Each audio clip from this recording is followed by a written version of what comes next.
Hello guys, स्वागत है basic maths YouTube channel में। आज हम एचसीएफ के बारे में पढ़ेंगे। एचसीएफ का मतलब होता है हाईएस्ट कॉमन फैक्टर्स, यानी कि महत्तम समापवर्तक। तो एचसीएफ जानने से पहले पहले हम फैक्टर्स यानी कि अपवर्तक और समापवर्तक यानी कॉमन फैक्टर्स के बारे में जानेंगे कि आखिर फैक्टर्स क्या होते हैं और समापवर्तक मतलब कि कॉमन फैक्टर्स क्या होते हैं। तो चलिए स्टार्ट करते हैं। फैक्टर्स फैक्टर्स को हिंदी में अपवर्तक कहते हैं। इसका मतलब होता है कि किसी संख्या को विभाजित करने वाली संख्या दी गई संख्या का अपवर्तक कहलाता है। जैसे कि अगर हम 10 का अपवर्तक लिखते हैं तो इसका मतलब ये हुआ कि जो 10 संख्या हैं, क्या 10 जो नंबर है, ये कौन किस संख्या से कटेगी। तो हम जानते हैं कि 10 जो है 1 से भी कटेगी, 2 से भी, 5 से भी और 10 से भी। यानी कि 10 जो होगा, 10 का अपवर्तक 1, 2, 5 और 10 होगा। ओके। 18 का अपवर्तक यानी कि 18 का फैक्टर्स निकालेंगे तो 18 किस संख्या से कटेगी। देखिए 18 जो होगा 1 से, 2 से, 3 से, 6 से, 9 और 18 से कटेगी। ठीक है, मतलब कि वह संख्या किस संख्या से कट रही वही उसका अपवर्तक होता है, फैक्टर्स होता है। 30 का अपवर्तक तो 1, 2, 3 और 5, 6, 10, 15, 30। 30 जो होगा इन सभी संख्याओं से कटेगी, अर्थात 30 संख्या का अपवर्तक ये सब होगा। ओके। अब आपको दिख रहा है कि इसमें मतलब कि जब 10, 18 और 30 का अपवर्तक लिखा, फैक्टर्स लिखा, तो इसमें सब में एक एक कॉमन आ रहा है। ओके, दो भी कॉमन आ रहा है, बाकी कोई कॉमन नहीं आ रहा है। यानी कि ये जो एक है सबका, जो जिसमें मतलब सभी में आएगा वो कॉमन होता है, और इसी को हम बोलते हैं कॉमन फैक्टर्स। क्या बोलते हैं? Common factors. तो कॉमन फैक्टर्स जो होगा उसी को समापवर्तक, तो कॉमन फैक्टर्स 1, 2 होगा।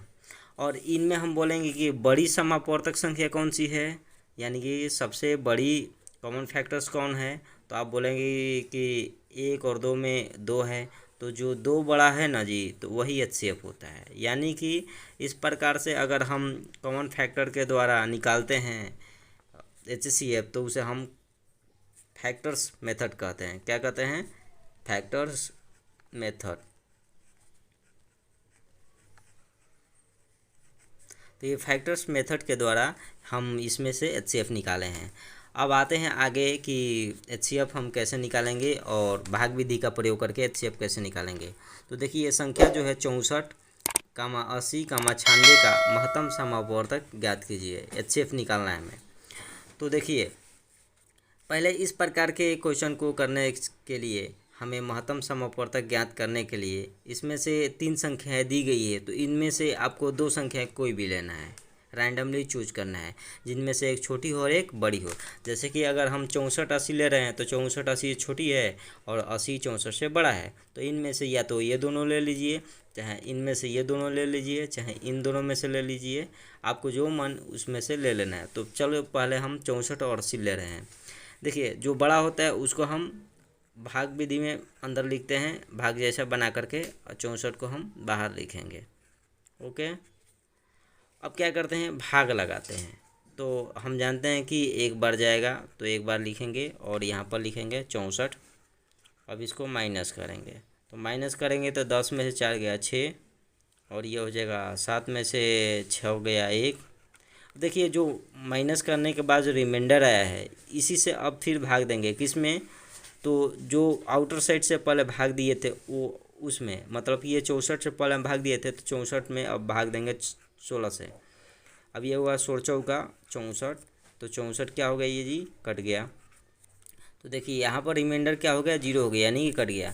अब बोल रहे हैं कि काटने वाली संख्या कौन है, 16। तो 16 अभी जो है 64 और 80 का एचसीएफ होगा। तो इसी संख्या से फिर हम भाग देंगे जिस संख्या से कटेगा, क्योंकि अभी तीसरी संख्या भी हमें कटानी है। तीसरी संख्या कौन है, तो हमने 64 और 80 लिया था, इन दोनों संख्याओं का हमने एचसीएफ निकाल लिया 16। अब बचा है 96। तो अब ये 96 को हम अंदर लिखेंगे और फिर भाग देंगे जिस संख्या से कटी थी। तो 16 से भाग देंगे तो 16 छक्का 96, तो ये हो जाएगा 96। तो ये आपका कट जाएगा, यानी कि यहाँ पर रिमाइंडर जीरो हो गया। जब रिमाइंडर जीरो हो जाता है और जो संख्या काटती है वही मसअप यानी कि HCF होता है। तो यहाँ पर लिख देंगे HCF बराबर 16। तो दी गई 64, 80 और 96 का जो मसअप होगा यानी कि HCF होगा 16 होगा। तो इस प्रकार से हम 3 अंक, 2 अंक या 4 अंक या 5 अंक संख्याओं का इसी प्रकार से मसअप ज्ञात करते हैं। HCF में दूसरे प्रकार के क्वेश्चन इस प्रकार से देता है, सभी जो है फैक्टर रूप में दिया रहता है, जैसे कि 2 गुणे 2 गुणे 3 कामा 2 गुणे 3 गुणे 3 गुणे 5 कामा 2 गुणे 3 गुणे 5 गुणे 7 का मसअप मतलब कि HCF ज्ञात कीजिए। इस प्रकार के भी क्वेश्चन आता है। तो इस प्रकार के क्वेश्चन को हम किस प्रकार से HCF निकालते हैं, तो चलिए सीखते हैं। देखिए, पहले क्या करना है, आपको हल लिखना है, उसके बाद ये क्वेश्चन को ऐसे ही लाइन बाय लाइन उतार देना है। जैसे कि ये मैं क्वेश्चन यहाँ पर उतार दिया, ये इसको यहाँ पे और यहाँ पे उतार दिया। देखिए, अब इसमें से क्या होता है कि अगर आपको HCF इस प्रकार के क्वेश्चन को निकालना है, देखिए क्या होता है। HCF में हमने क्या सीखा था, कॉमन फैक्टर्स, यानी कि जो कॉमन आता है उसी को लेना है। तो देखिए, इसमें भी 2 है, इसमें भी 2 है और इसमें भी 2 है। तो हम लिखेंगे डायरेक्ट HCF बराबर जो कॉमन आ रहा है उसको हम लिखते जाएंगे। तो ये 2 है तो 2 लिख देंगे, ठीक है। उसके बाद देखिए लिख देंगे गुणा।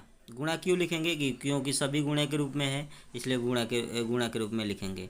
अब देखिए यहाँ पर 2 है लेकिन इसमें 2 है क्या, नहीं है, तो ये कॉमन नहीं आएगा। यहाँ पर 3 है, 3 इसमें भी है, 3 इसमें भी है। अब 3 देखिए, ये भी ले सकते हैं, ये भी ले सकते हैं, ये भी ले सकते हैं, मतलब एक 3 कॉमन आ रहा है। एक इसमें भी 3 आ रहा है, एक इसमें भी 3 आ रहा है, एक इसमें भी 3 आ रहा है, तो इसमें से हम 3 ले लेंगे। और कोई कॉमन आ रहा है क्या, नहीं आ रहा है। देखिए, इसमें तो 5 है लेकिन इसमें नहीं है, इसमें भी नहीं है, इसमें 7 है लेकिन इसमें 7 नहीं है, इसमें 7 नहीं है, तो ये कॉमन नहीं आएंगे। तो जो कॉमन आता है उसी को लिया जाता है।